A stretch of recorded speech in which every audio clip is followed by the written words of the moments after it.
राजा, ऐसे उदास रहने से जिंदगी तो नानू चली यार। देख वो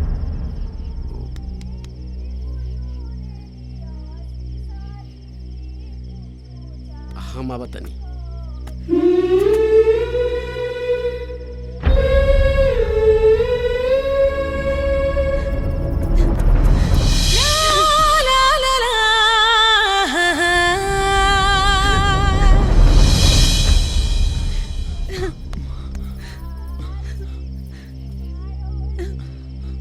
I love you, राजा।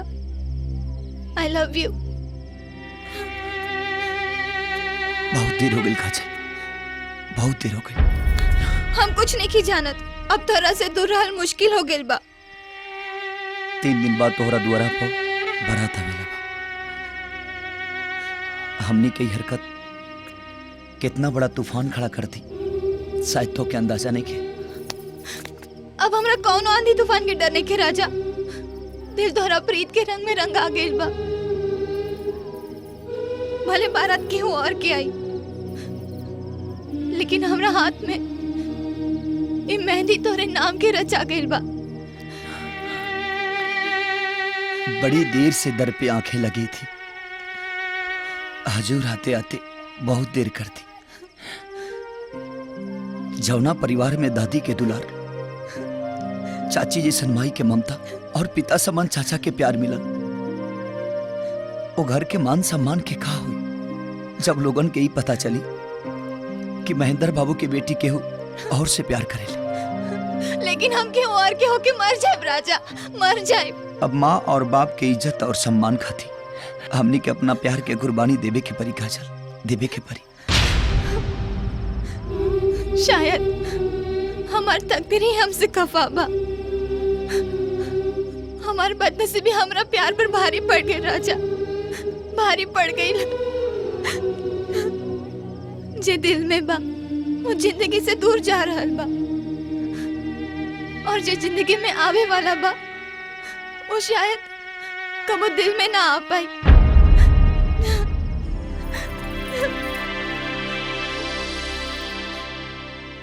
राजा, हो सके तो शादी कर लिया।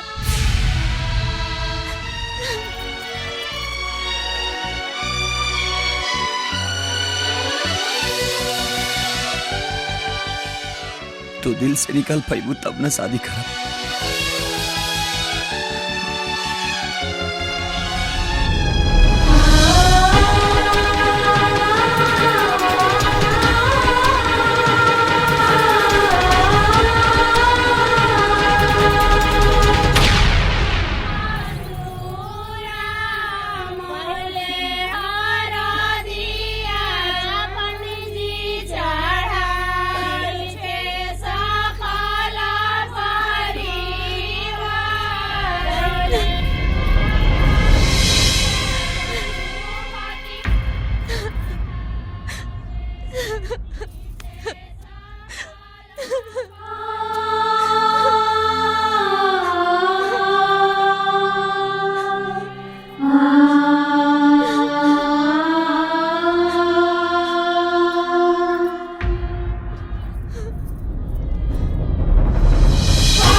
देखत जब मड़वा में कोनो कमी ना रहे कि चाहे। हाँ, मड़वा अच्छे से सजाओ जा तू लोग। ओ महेंद्र, ब्याह का तैयारी तो बड़ा जोर शोर से चला था। अरे भैया, हाँ, बेटी खातिर दूधू गो दुल्हा जे खोजाइल बा। तो तैयारियों तो डबल न हुई। ए संकुआ, बकवास बंद कर। चुप। का ले रहे हो दिन है? कि बेटी घर के संस्कार और बाप के सर को पगड़ी हो खले। अरे एक बात समझ में ना आई महेंद्र, कि बेटी के आशिक से घर में रास लीला रचवा के कवच सम्मान बढ़ाता रहा। ए दमोदर, जबान पे लगाम दा। अरे चचा, जबान पे तो बाद में लगाम लगाई है, पहले ना ये दूरदर्शन देख ला।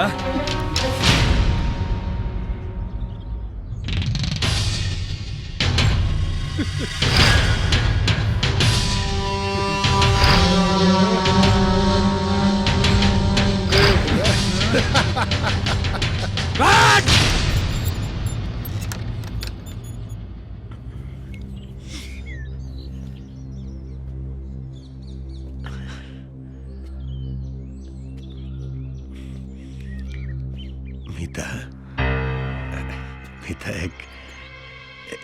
एक बात करे के रहे तोरा से। हमारो के तोहरा से बात करे करल। का बात बा बोला।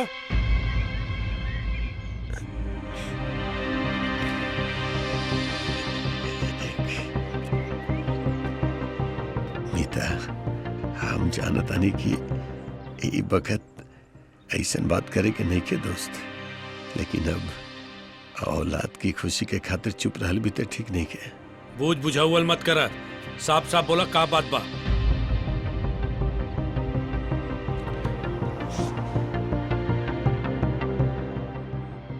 हमर बेटा और तुम्हार बेटी एक दूसरा से बहुत प्यार कर ले। बस नारायण बस। काबल चाचा जी, बदतमीज, तोर हिम्मत कैसे भइल रे?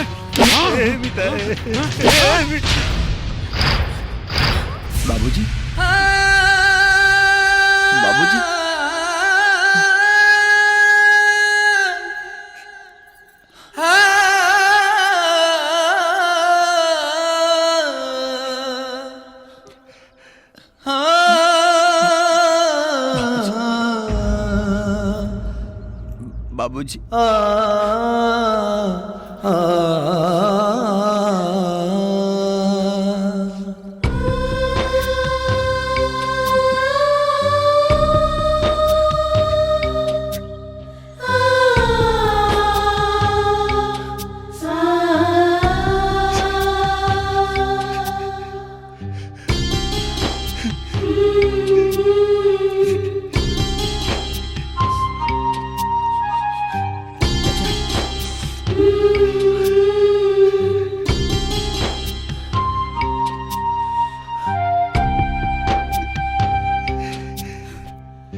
बाबूजी,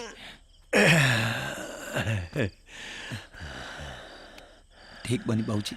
ठीक बानी रे, आ गई नहीं अपना घर है।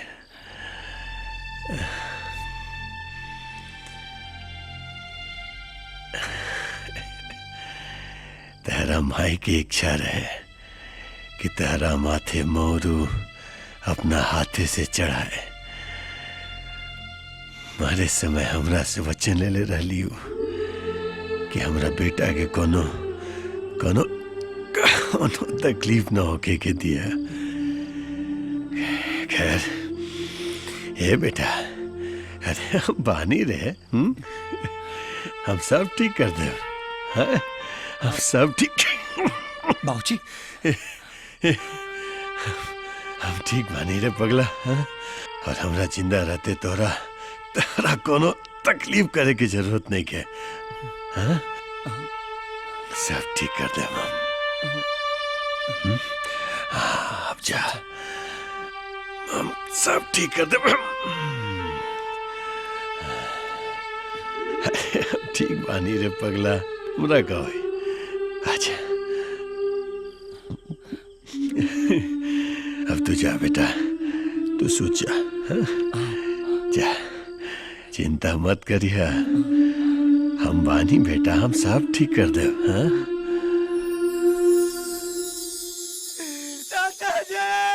राजा, रे राजा, रे का बोल रे? राजा, ए राजा, का बोल रे? बाबूजी, का बाबूजी? बाबूजी मर गए। का?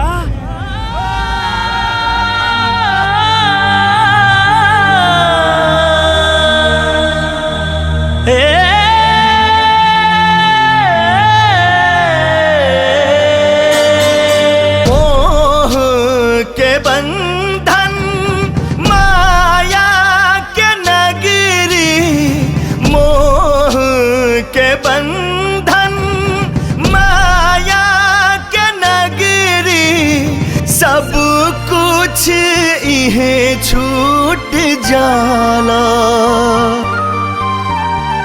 जाई जरूर जेके जाए के बजहिया, विधना के खेल निराला।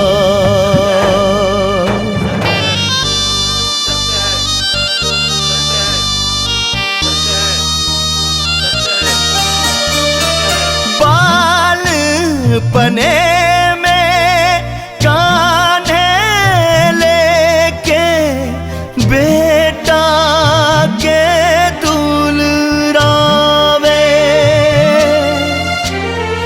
बाप के कान्हा देके बेटा उहे कर्ज चुकावे।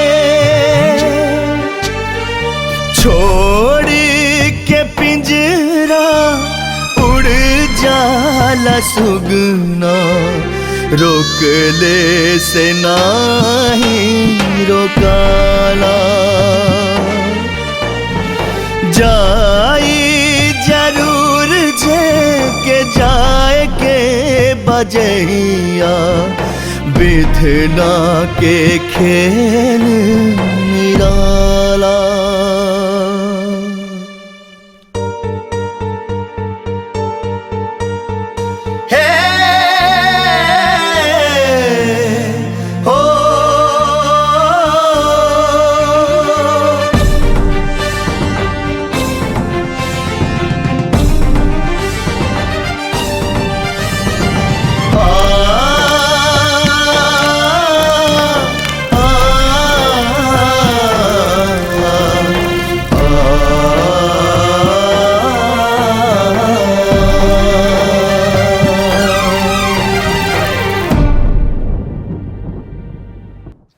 राजा,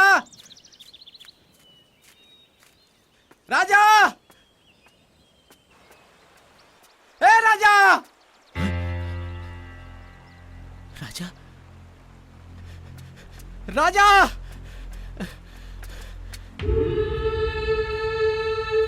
ए राजा, राजा, तू यहाँ क्या करत रे भाई?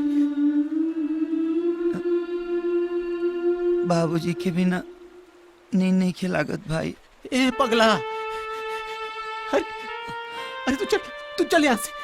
हम ए जी रहे दिन हम के बाबूजी के लगे। भाई तू चल, भाई तू चल, चल, अरे चल, चल भाई, चल, अरे चल बाबूजी, चल यहाँ से।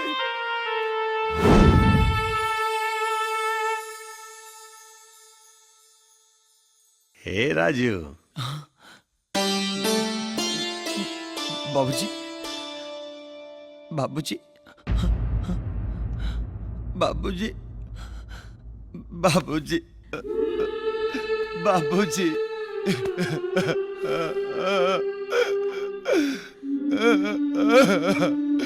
बाबूजी, ए बाबूजी,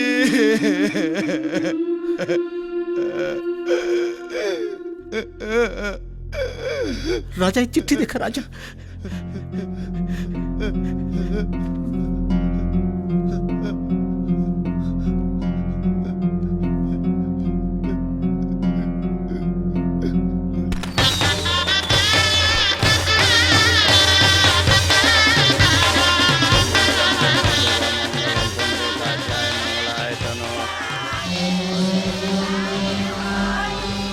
ए महाराज, जी बोली का बात बा? का बात बा? कार कहाँ बा? कार कार था मो दिन मना कर देले रानी। का माना कर देले रहनी? ए पंडित, मंतर रोका, रोका मंतर। हमरा संगे धोखाधड़ी, हाँ एगो बात साफ हो जाए। है तो सुना, तहार दोस्त नारायण हमरा से वादा कैले रहे कि बियाह में गाड़ी देव, तहरा ही पता नहीं खे? लालचंद जी सच में हमका कुछ पता नहीं खे। शादी तो होके दी रहुआ। शादी बियाह में लेन देन के खेल समझ ले बड़ा। तहरा शायद अंदाजा नहीं खे कि जब मंडप से दूल्हा उठेला त दूल्हा के साथे साथे लड़की के बाप के इज्जत के अर्थी भी उठ जाला।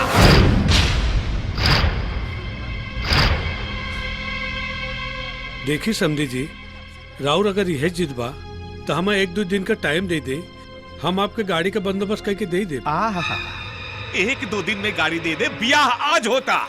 अरे नगद दे के इंजीनियर बनौले बानी, फोकटे में ब्याह ना होके दे। ऐसा मत करी समधी जी। समधी जी कृपा कर जाओ समधी जी, बच्ची के साथ अन्याय हो रहा बा समधी जी।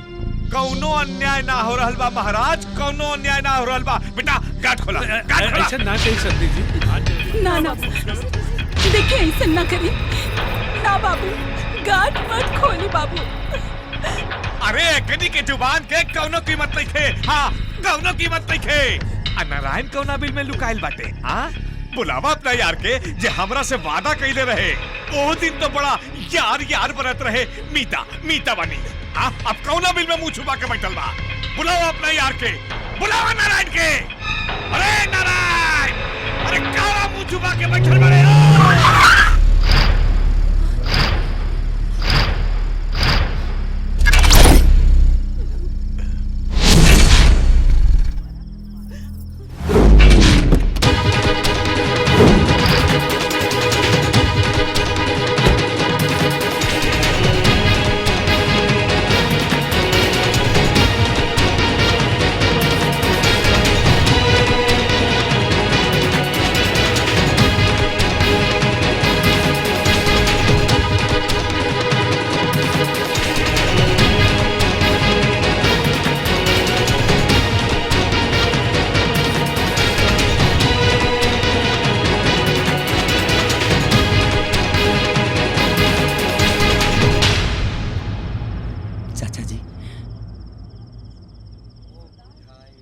बाबूजी इस शादी खाती गाड़ी बुक कैले रहे, ओकरे इच्छा भी है।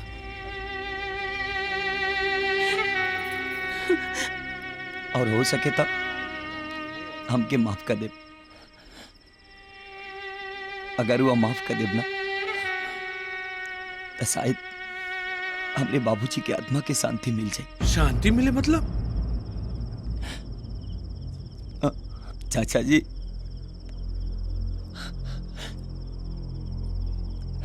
बाबूजी अबे दुनिया में ना रहले का? हमार नारायण मर गया।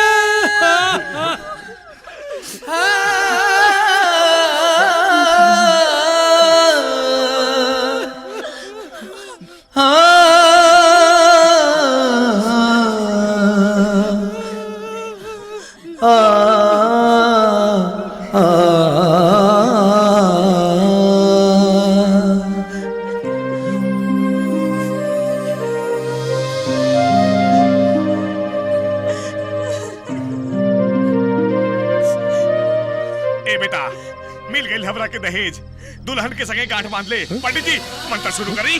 ओम मंगलम भगवान विष्णु मंगलम गरुणाध्वज मंगलम पुंडरीकाक्ष मंगलाय तनो हरि वक्रतुंड महाकाय। अरे लोलचनो, अरे गाड़ी मिलते पलट गई। हाँ मिल लिए हमरा के दहेज ई देखा गाड़ी की चाबी। पंडित, शादी के ना सराज के मंत्र पढ़ब। उठाओ रे मरवा मंडप, देखिए तो कैसा होता शादी। देखिए कैसे होता।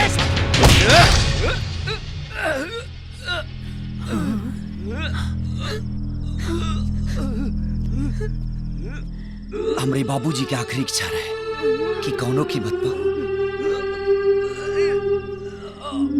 काजल के डोली उठे के चाहिए।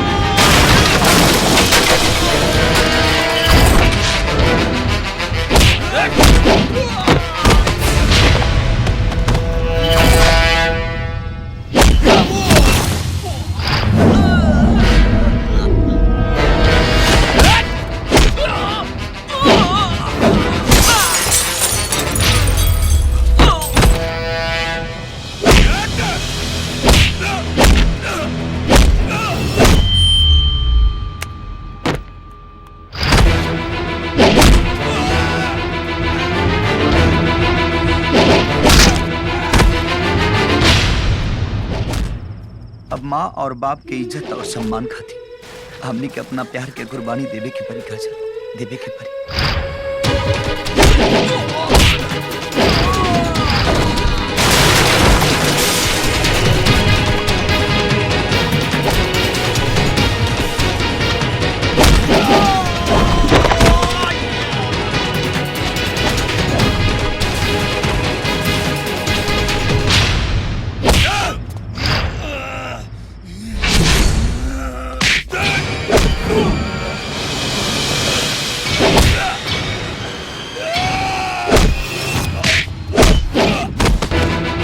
कमीने, तोहरे वजह से हमारे मीता का जान गई।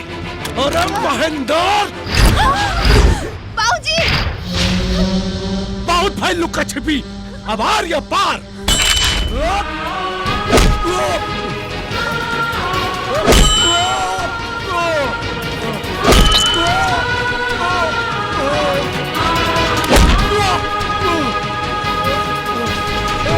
अरे भाग रहे।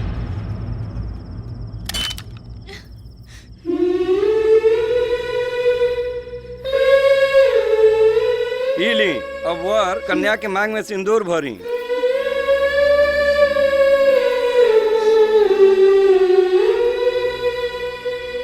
रे रुक,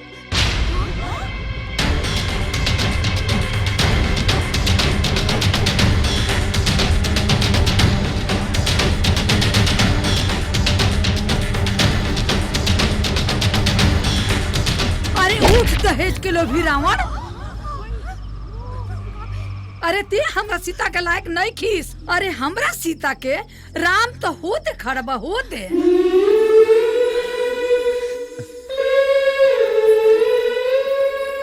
ना दादी, ये शादी हो जाए तो मत रुको ये शादी के। 20 साल से बाबूजी हमार हर खुशी के ख्याल रख ले बानी और आगे भी वहाँ के पता हो कि हमार खुशी कहाँ बा। जिंदगी की हर राह पर बाबूजी उंगली पकड़ के चले के सिखौले बानी। तो आज वो हमरा के गलत जगह कैसे भेज दे दादी, कैसे भेज दे। हो जाए दही शादी, हो जाए तो दुनिया में हर बेटी के सीता के रूप में देखल जाला, लेकिन सीता के जैसन अपन मन पसंद वर चुने के अधिकार ना देला दादी, ना देला। हो जाए दही शादी। पंडित जी मंत्र पढ़ी।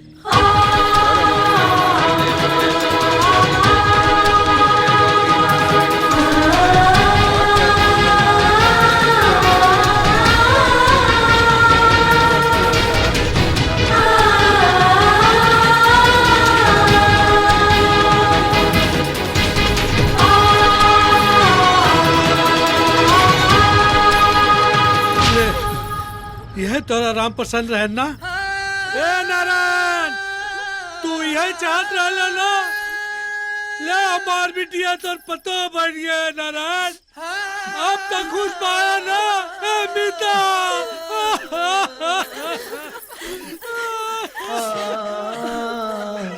भाऊजी